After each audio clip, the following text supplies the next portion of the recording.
Eu chamaria essa conversa, esse papo, de DNA da igreja. DNA da igreja. Capítulo 2 de Atos, alguns de vocês conhecem até de cor, né? Ao cumprir-se o dia de Pentecostes, estavam todos reunidos no mesmo lugar. De repente veio do céu um som como um vento impetuoso, encheu toda a casa onde estavam sentados, e apareceram distribuídas entre eles línguas como de fogo, as quais pousaram sobre cada um deles. Todos ficaram cheios do Espírito Santo e começaram a falar em outras línguas, segundo o Espírito lhes concedia que falassem.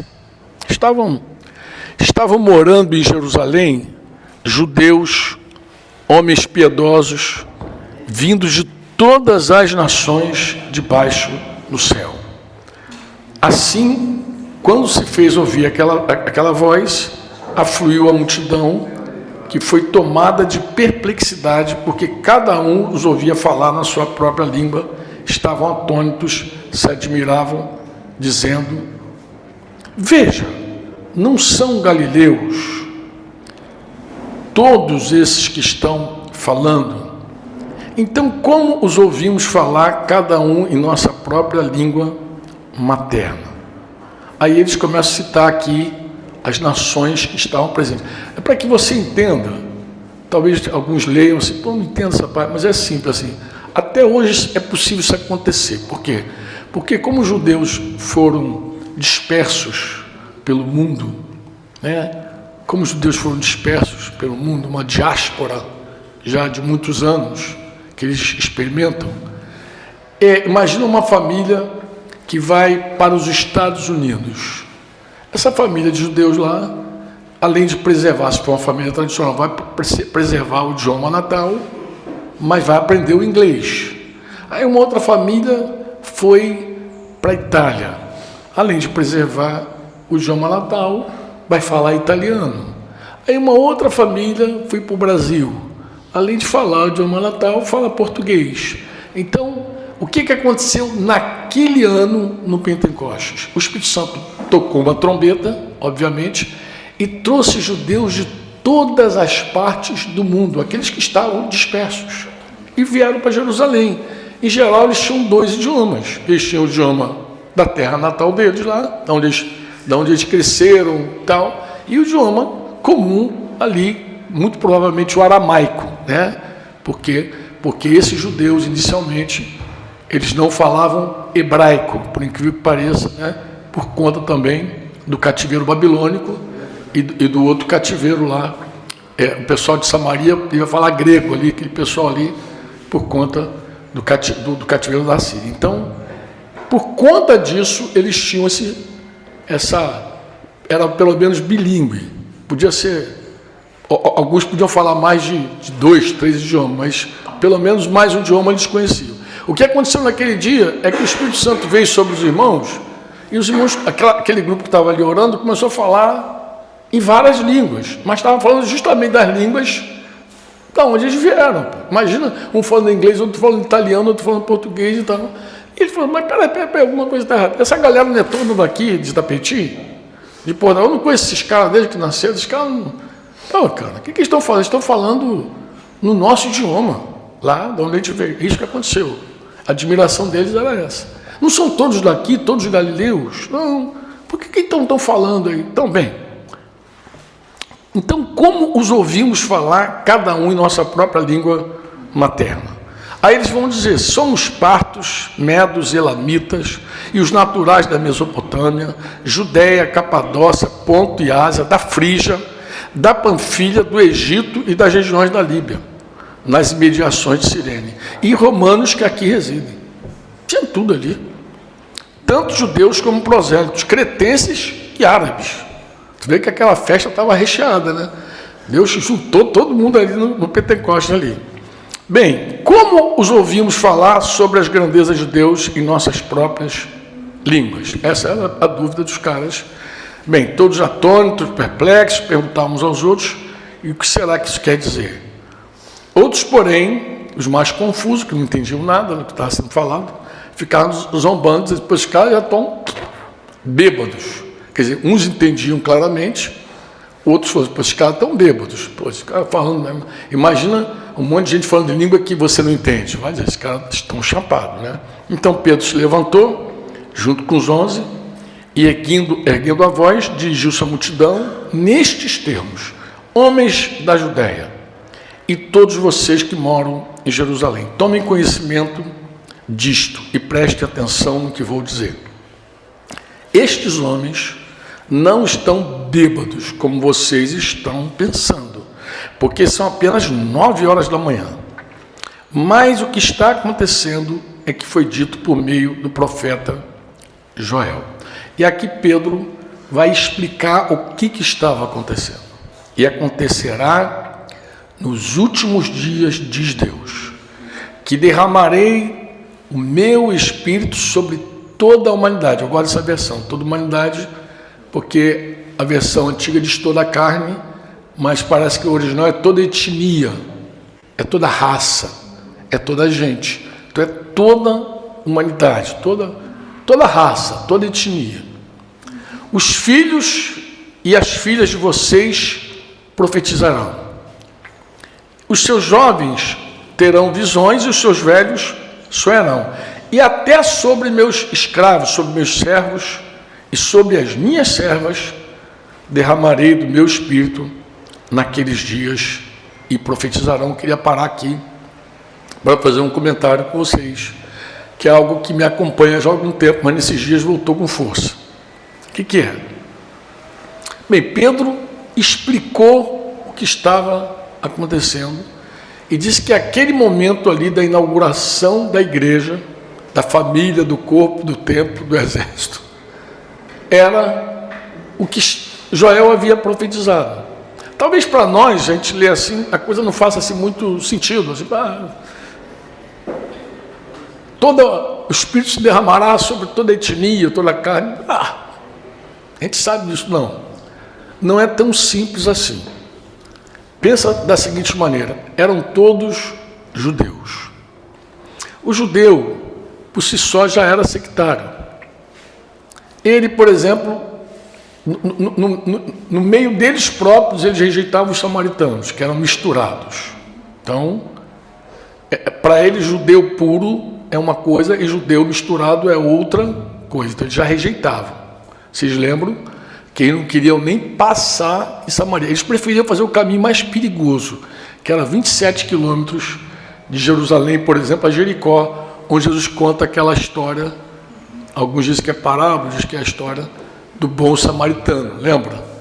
Aquele caminho curto ali, aquele caminho longo era para não ter que passar em Samaria, entre os samaritanos. Então o cara preferia correr o risco de enfrentar bandido, ladrão, assaltante, do que simplesmente encontrar um samaritano no caminho. Encontrar um samaritano não é legal, não. Então eles já excluíam gente deles mesmos. No meio desses judeus haviam cobradores de impostos, que para eles eram uma raça maldita, mas é dele, é tudo judeu. Era um judeu maldito. Por quê? Porque esses caras se prestaram a cobrar impostos para Roma.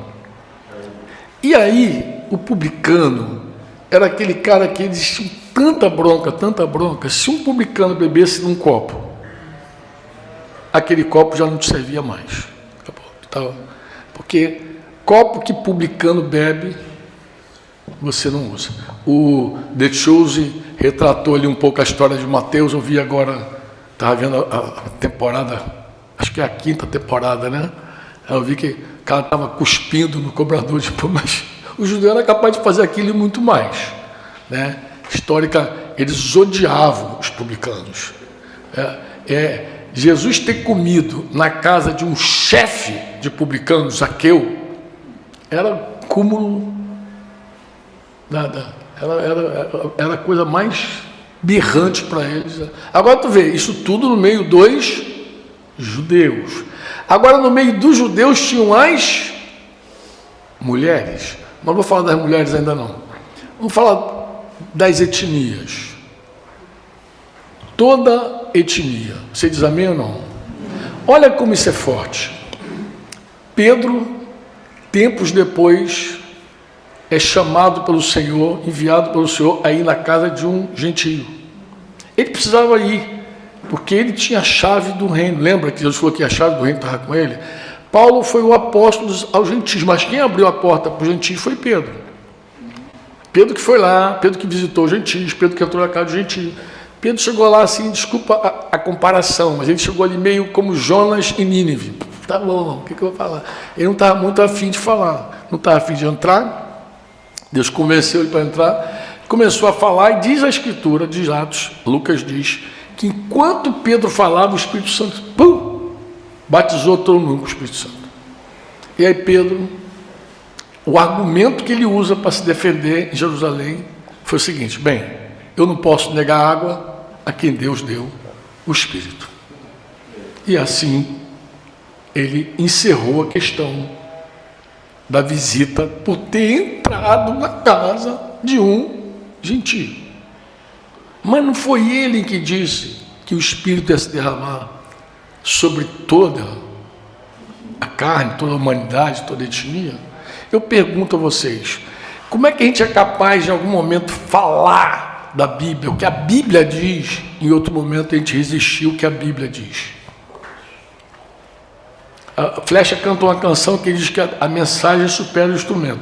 De fato, a mensagem supera o instrumento, porque às vezes a gente fala umas coisas e depois a gente nega aquilo com a vida. A gente fala, mas a palavra diz que é sobre toda a etnia. Mas não. Após esse incidente na casa de Cornélio, aconteceu um outro. Houve uma perseguição, Jerusalém finalmente dispersou, chegou em Samaria e chegou a Antioquia.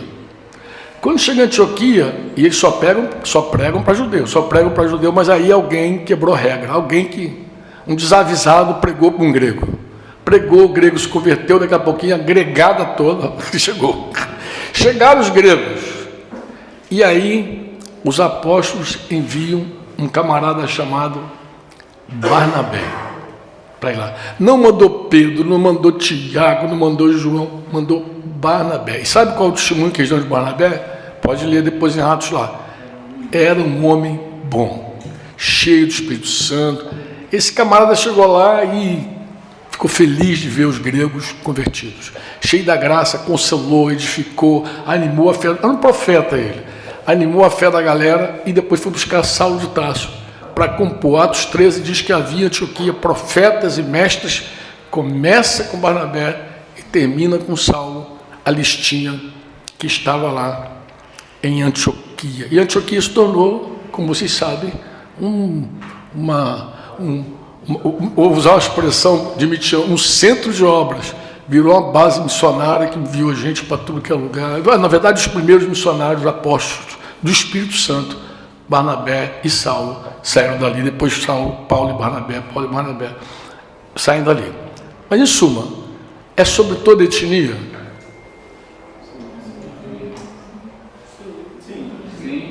É ou não, amado? É. Não importa a raça. O Espírito Santo é sobre todos. Agora, Joel não parou aí. E Pedro explicou isso. Ele fala sobre vossos filhos, ele fala os filhos de vocês e as filhas de vocês também. Filhos e filhas, diga filhos e filhas. Que era outro problema judaico, mulher. Um judeu piedoso diz a história aí, que quando ele acordava, ele tinha uma oração sagrada. E ele acordava já dando graças a Deus, e uma das gratidões dele era por não ser gentio, não nasceu gentio, não nasci mulher. Para ver como é que era a mulher, né? Mulher estava na lista das propriedades, eram os bens. Se fosse declarar imposto de renda, ele tinha que declarar os bens dele, entrava lá. Quantas mulheres tu tem? 1, 2, 3 mulheres. E esposas e filhas, porque tudo era propriedade dele. Tudo era bem dele. Um bem de consumo. Com a filha ele podia vender, negociar, podia fazer qualquer coisa, porque era tudo bem dele. Quando o cara casava filha, Danilo, ele ganhava dinheiro à beça. Era um investimento maneiro, às vezes, entendeu? Hoje não, hoje o cara paga quase para casar filha, mas naqueles anos o cara recebia, você com duas assim, ia ser atacado a boa, ia ser um negoção, duas, vou casar duas num dia só, vai ser um negoção. Mas não tinha, porque era propriedade, hoje não, rapaz. Hoje o cara casar duas na tacada só, a pessoa, meu. Mas não, hoje não, hoje o cara que tem filha fica pensando, quando casar vou gastar uma graninha. Mas assim, era propriedade. Então dizer assim, os filhos de vocês e as filhas de vocês profetizarão, não é um negócio legal para judeu. Na cabeça dele também esse negócio não é legal. Porque papo é esse? Mas é isso Pedro falando com nós.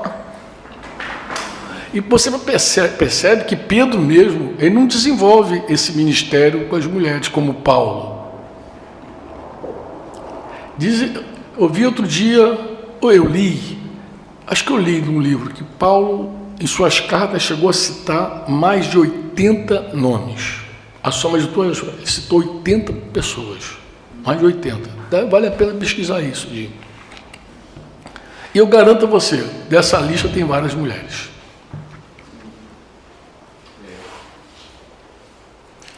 Pedro não cita uma.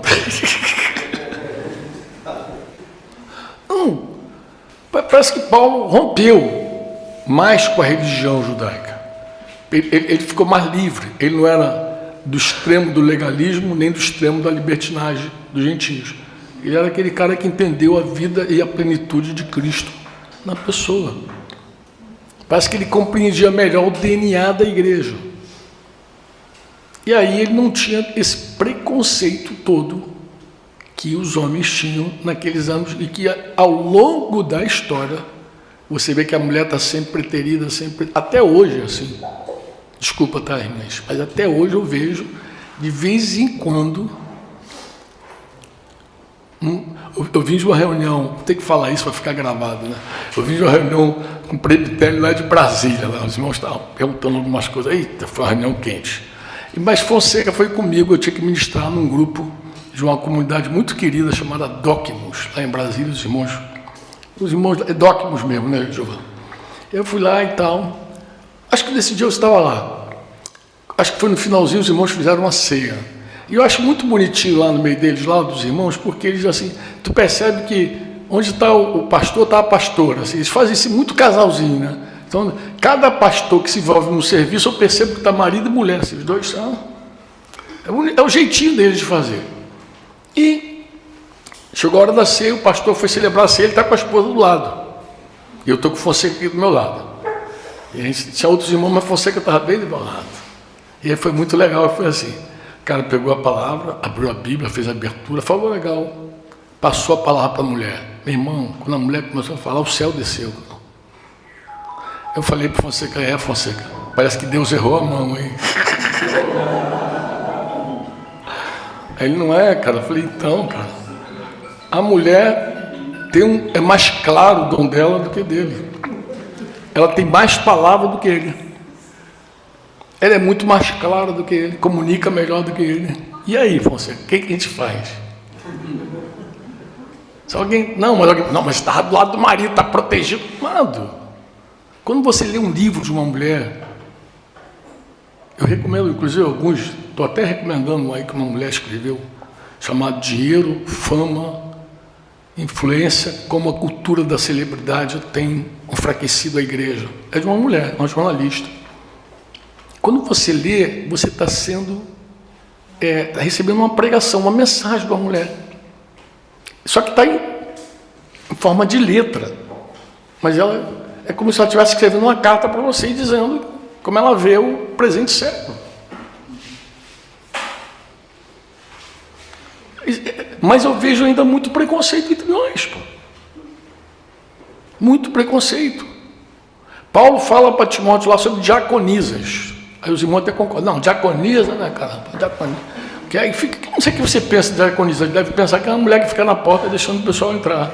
Meu amado, Paulo diz que o diácono quando ele faz o serviço dele bem, ele alcança grande proeminência no meio da igreja. Nós temos um irmão chamado Sérgio Torres, lá no Rio de Janeiro, que ele é diácono. Ele é mais conhecido para muita gente do que alguns presbíteros que a gente tem entre nós. Porque o diácono, ele lida com a necessidade material das pessoas. E a igreja é assim, é espírito, alma e corpo. Uns lidam com as questões espirituais da igreja, mas tem gente que lida com uma coisa natural, real. A viúva lá estava com fome de alguém, tinha que ir lá dar comida para a viúva. Então, o diácono lida com essa coisa material, ele apacenta em vários momentos, visita, faz. E as mulheres faziam isso também. Você consegue pensar? O serviço daquelas irmãs e a proeminência que elas alcançavam.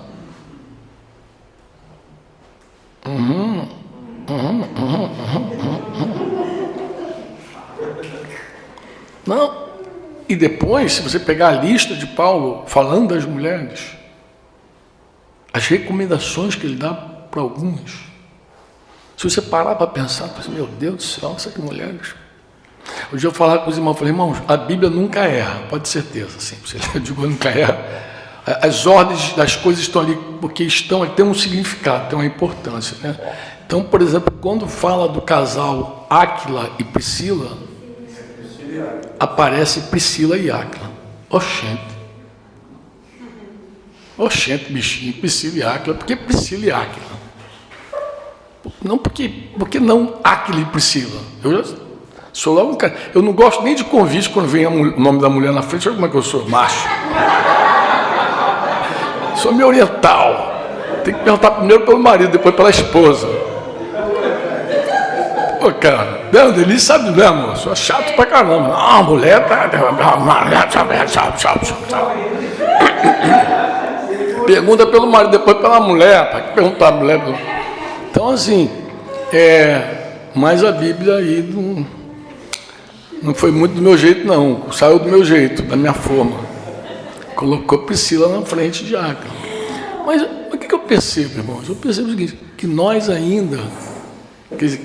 Isso é ao longo da história, tá, irmãos? Isso é ao longo da história. Ao longo da história vem. É ao longo da história. E eu creio que até hoje a gente não sabe lidar ainda. Eu digo assim, irmãos, você crê que o Espírito Santo se derramou sobre a mulher assim como se derramou sobre o homem? Eu pergunto, claro. Tem certeza? Tem. Então, a medida de Cristo que está em nós, nos homens, que está na mulher, tem certeza? Tem. E deixa eu te perguntar, será que existe alguma mulher pastora? Aí torce o bico. Mas Deus nos constituiu uns para apóstolos, outros para profeta, outros para evangelistas, outros para pastores e mestres. Aí, se eu perguntar assim, você crê que alguma mulher tem dom profético? Ninguém discute. Porque tem as filhas de Ágabo, as filhas de Ágabo não, as filhas de Filipe, que eram 4 que profetizavam. E Filipe era evangelista. E as filhas 4 profetizavam. Então os caras não podem negar porque está lá. Também Paulo diz que as mulheres tinham que profetizar usando véu, lembra? Não, mas a mulher tem que estar calada na igreja. Eu falei, mas como é que ela vai profetizar calada? É mímica, libra? Como é que é?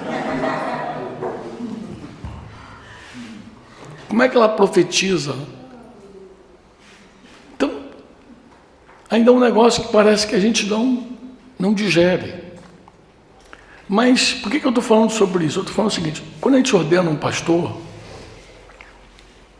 isso já há alguns anos, e agora no Rio de Janeiro isso está mais forte, porque a gente estudou nos últimos 2 anos sobre esse ministério evangelista e profeta, ficou mais forte para nós. É assim, nós entendemos que a gente não derrama óleo só apenas sobre o homem. Isso a gente já faz há alguns anos, porque a gente entende que um homem casado que exerce um ministério, ele não vai cumprir bem aquele serviço se a esposa dele não for uma com ele. Uma. Então a gente sai um pouco do modus operandi da maioria. A gente não pega um homem e coloca lá o homem. Não, a gente pega ele e a esposa. Prepara a cabeça, Bruno. Porque a gente derrama óleo sobre ele e derrama óleo sobre ela. Porque a gente entende que ele não vai para canto nenhum se ela não for uma com ele. Ele precisa dela. Ela é a primeira ovelha, mas é o primeiro ministério que vai completar o dele. Você vai ter companheiros de presbitério, você vai ter companheiros na tua jornada, mas a tua esposa, meu amigo, a tua esposa é essa pessoa.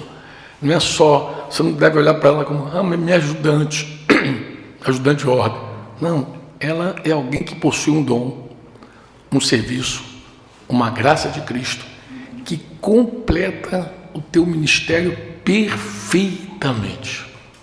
Se encaixa. Eu falo para a Denise já há alguns anos, bastante tempo, eu digo, meu amor, cuidado com o que você fala. Não é porque mulher fala demais, não. Mulher fala demais, mas tudo bem. Não é isso, não. É assim. É que eu digo assim, eu considero muito o que você fala. Então, quando Denise diz algo, eu peso muito. Eu peso muito, porque eu sei que muito do que ela fala é Deus falando comigo. Está ali do meu ladinho, me vendo, me conhecendo. Eu sei que, tu me conhece, está falando porque tu me conhece. Não, amado, considera isso. Pondera no que eu estou te falando. Pondera. Não fico olhando como alguém menor. Fico olhando como a Bíblia diz. A Bíblia diz isso. Diz que teu pai pode te dar herança, casa. Vocês vão casar, né? Papai pode dar um monte de coisa para o noivo. Casa, herança, carro. Mas a noiva, a mulher prudente, é presente de Deus. A mulher prudente é Deus que dá para o homem. Por isso que eu olho para alguns caras e digo, você não merece essa mulher. Mas Deus é bom. A graça é pura de Deus. Graça purinha. Não, tem uns cabras assim que eu já falei até quando era solteiro. Eu falei, rapaz, eu não sei como é que essa garota está orando por você, cara. Você não merece. Mas é pura graça. Você devia levantar a mão para o céu e ficar agradecendo, porque você é pereba demais para essa garota. E às vezes a mulher chega... Não, é impressionante, irmãos. E às vezes ela chega na vida desse cara e faz, inclusive, o ministério dele ser melhor. Agrega muito.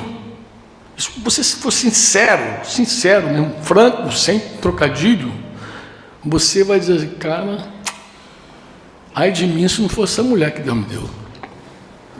Ela não é uma companheira apenas para disputar, dizer assim, minha companheira do lado, é minha companheira de ministério. É minha companheira de ministério. Sem ela eu tô capenga. Você sabe qual é a figura de Deus? Assim, é uma parte de você. Vou falar uma figura mesmo. É um membro ligado a você. Se Deus tira a tua esposa, é como se Ele estivesse te amputando. E se você casar de novo, é como se você estivesse reimplantando alguém naquela amputação. Não é uma coisa simples, não é uma coisa fácil. Que Deus nos livre. Amém?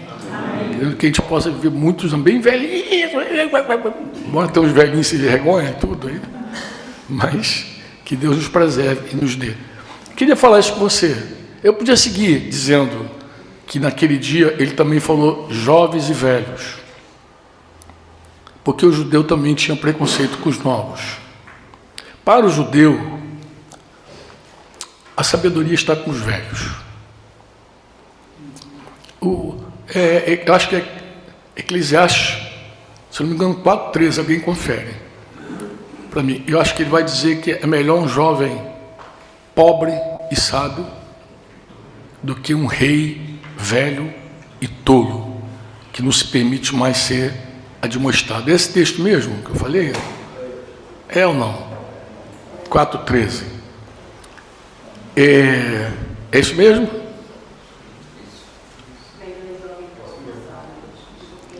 Ele está fazendo uma coisa, ele está dizendo o seguinte, porque para aquela cultura, a longevidade é a bênção. Então, ser velho, você é abençoado.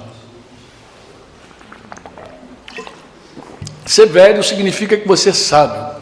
Até hoje no Oriente, Japão, China, esses cantos aí, um homem de cabelo branco, uma mulher de cabelo branco, a mulher não quer pintar cabelo nesses lugares, porque ela, quando ostenta um cabelo branco, ela é alguém maior, porque eles enxergam assim. Então, uma pessoa mais idosa é uma pessoa que tem mais. E nos dias de Jesus, isso era intenso. Os velhos eram os anciãos. O jovem, quem é o jovem? O jovem tem muito chão para andar, tem muito caminho para andar. Por que tu acha que Paulo fala com Timóteo sobre o fato dele ninguém desprezar a mocidade? Que ninguém despreze a tua mocidade. Por que tu acha que ele fala sobre isso? Ele fala sobre isso justamente porque os velhos tendem a desprezar os novos. O rei é próspero, é outra bênção, né? Rico e velho. Mas rico e velho e tolo, acabou. O que você tem de longevidade, o que você tem de dinheiro não serve para nada. É melhor ser um jovem e pobre, mas sábio. Porque a sabedoria aí é que faz valer a pena ser velho e rico. De vez em quando eu encontro os velhos ricos, eu digo isso para eles. Eu digo, ser velho e ser rico sem sabedoria é um desperdício. A sabedoria que agrega tudo, porque a sabedoria te guarda do mal, a sabedoria guarda os teus pés, a sabedoria te freia, ela te livra, porque a sabedoria ela tem um princípio, é o temor do Senhor. Então, Jó capítulo 1, versículo 1, mas que era isso que diz: havia na terra de Uz um homem cujo nome era Jó. Diz que ele era um homem reto, íntegro e temente a Deus, se desviava do mal. É isso mesmo que consiste o temor do Senhor. O temor do Senhor consiste em aborrecer o mal. Um homem que aborrece o mal teme a Deus. Um homem que brinca com o mal, ele não teme a Deus. Então, mas o sábio é o homem que teme ao Senhor. Você diz amém ou não? Amém. E ele vai falar que os jovens também fazem parte desse time. E por fim, as classes sociais mais desprezadas de todas: os meus servos e as minhas servas. Ele já botou escravos e escravas no balaio. Você sabe, irmãos, que um lugar que não deveria haver classismo, essa separação de um é formado, outro é deformado, que um fez faculdade, é alguém, o outro que não estudou não é ninguém. Se tem um lugar que isso não deveria existir, era na igreja. A igreja deveria ser um lugar que o pastor não tem um lugar assim mais nobre, aquele cara. Ele deveria ser igual. De vez em quando eu falo com alguns pastores sobre a cultura da celebridade. É muito ruim quando o pastor começa a tirar o acesso das pessoas, né? Porque o acesso é uma coisa interessante. Quer dizer, quanto menos acesso você dá, mais importante você está dizendo que é. As pessoas não chegam até você, você é uma pessoa muito importante, né? Isso é muito horrível. Isso é muito horrível. As pessoas precisam ter acesso, né? E essa cultura da celebridade, ela tira o acesso, né? Tira o acesso. E infelizmente nós vivemos num tempo hoje que algumas comunidades, não sei por que cargas d'água, tem lugar VIP para você sentar, lugar VIP. Os ricos que vêm à reunião têm um acesso VIP. Cara, se tem um lugar VIP para reunião, imagina para a vida do pastor. Quem vai falar com esse pastor? Se para sentar, para assistir a reunião tem que ter dinheiro, imagina para falar com esse reverendo, né? E se você visitar esse cara, faz o seguinte: registra, bota no Facebook, no Instagram. Você falou com uma pessoa muito importante, uma celebridade. Então é um mundo muito esquisito, mas a igreja deveria ser um lugar onde todos, sem exceção, são herdeiros da mesma graça, são propriedade do Senhor, somos irmãos. Amém? templo do Espírito Santo. Todos, sem exceção. Você diz amém ou não? Amém. Que bom. Falei o que eu gostaria de falar com vocês. Eu queria dar esse toque só para reforçar a importância das irmãs. Das irmãs, amém? Só para reforçar. Oxalá Deus nos limpe dos nossos preconceitos nos próximos anos, que as próximas gerações sejam mais limpas do que eu e que possam, de verdade, inclusive, não só desfrutar melhor do serviço das irmãs, mas contar também mais intensamente com o dom e com a graça que Deus depositou nas nossas irmãs. Você diz amém ou não? Amém. Você diz amém? Amém. Podemos orar pelas irmãs? Amém. Quem quer orar pelas irmãs? O Zé, tu pode orar pelas irmãs? Vou pedir esse reverendo para vir aqui. E vou pedir o Zé para orar. Zé Pereira.